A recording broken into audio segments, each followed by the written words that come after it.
की आधुनिक जीवन शैली के बीच अध्यात्म का बोध कर रहा देवघर का श्रावण मेला आस्था की पराकाष्ठा को परिभाषित कर रहा होता है। प्रत्येक वर्ष की तरह इस वर्ष भी सावन में यहाँ लाखों शिव भक्तों की भीड़ उमड़ पड़ी है। इन भक्तों को कांवड़िया कहा जाता है। ये शिव भक्त बिहार के भागलपुर के सुल्तानगंज में बह रही उत्तर वाहिनी गंगा से गंगा जल भरकर लगभग 105 किलोमीटर पैदल कांवड़ यात्रा करते हुए देवघर पहुंचते हैं और सावन के प्रत्येक सोमवार को बाबा बैद्यनाथ का जलाभिषेक करते हैं। ऐतिहासिक श्रावणी मेले में भारत के अलग अलग हिस्सों से ही नहीं बल्कि नेपाल, भूटान, म्यांमार, जापान सहित कई देशों से शिव भक्तों का आना जाना पूरे सावन मेले में लगा रहता है। सुल्तानगंज से देवघर तक कांवड़िया मार्ग के किनारे शिविर, दुकानें, पंडाल आदि कांवड़ यात्रा की शोभा बढ़ाते दिखते हैं। सावन की रिमझिम फुहार से सराबोर आस्था का भगवा रंग कठिन कांवड़ यात्रा की विरल का आभास करने में देता है। जब ओम रंग का नारा लगाते लगाते घर में जाते शिव भक्त को इसकी तनिक भी सुख नहीं रहती।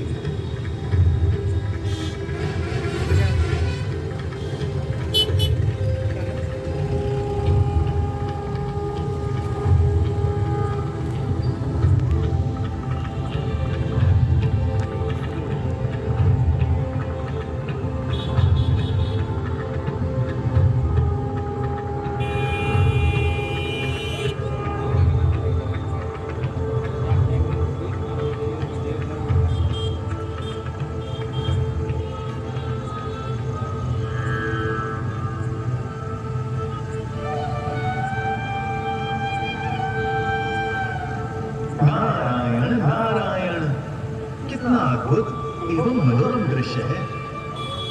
प्रणाम देवर्षि। प्रणाम। हे इंद्रलोक की अप्सराओं, आप बादलों की ओर से क्या देख रही हो? प्रभु, आप जिसे देखकर हर्षित हैं, हम भी उसी अद्भुत छटा को निहार रहे हैं।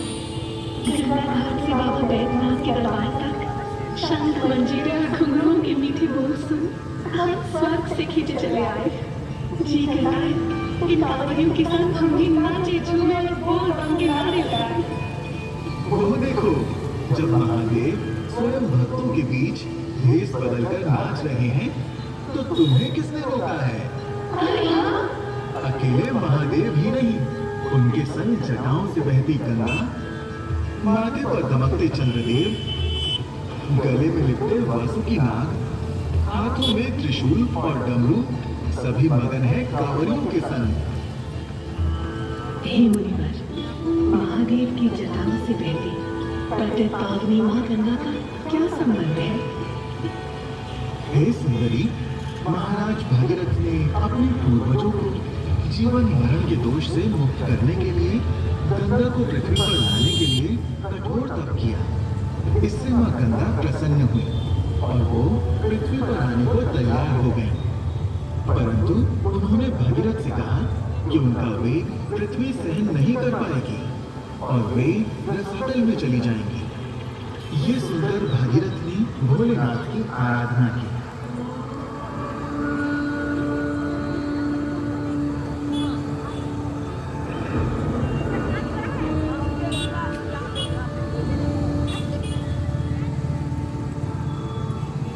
भोलेनाथ ने गंगा को अपनी जटा में धारण कर उसकी केवल एक धारा को पृथ्वी पर जन कल्याण के लिए भेज दिया।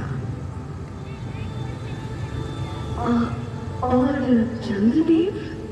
समुद्र मंथन से निकले विष को जब भगवान शिव ने पी लिया, तो विष के प्रभाव से उनका शरीर तपने लगा।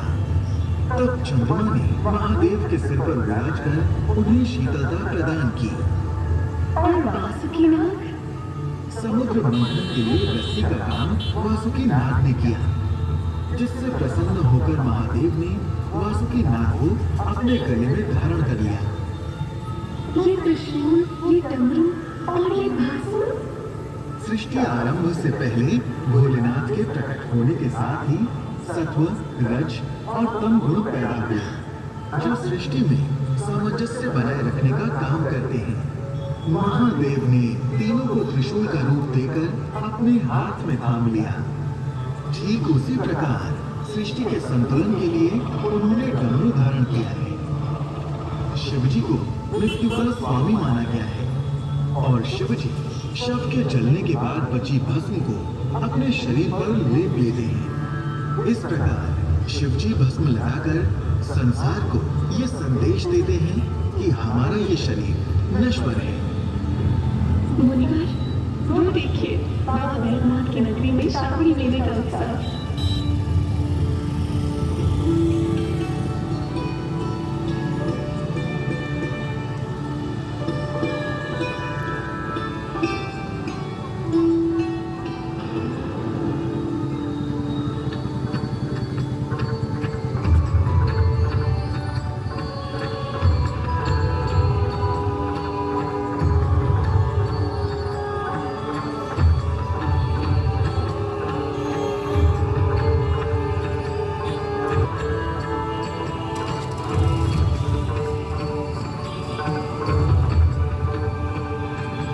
देवघर में इस श्रावणी मेले की भव्यता के पीछे वर्तमान झारखंड सरकार का सबसे बड़ा योगदान है। देश की आजादी के 76 वर्ष होने के साथ झारखंड के निर्माण के भी 22 वर्ष हो गए। झारखंड ने भी अपनी खास यात्रा पूरी की है।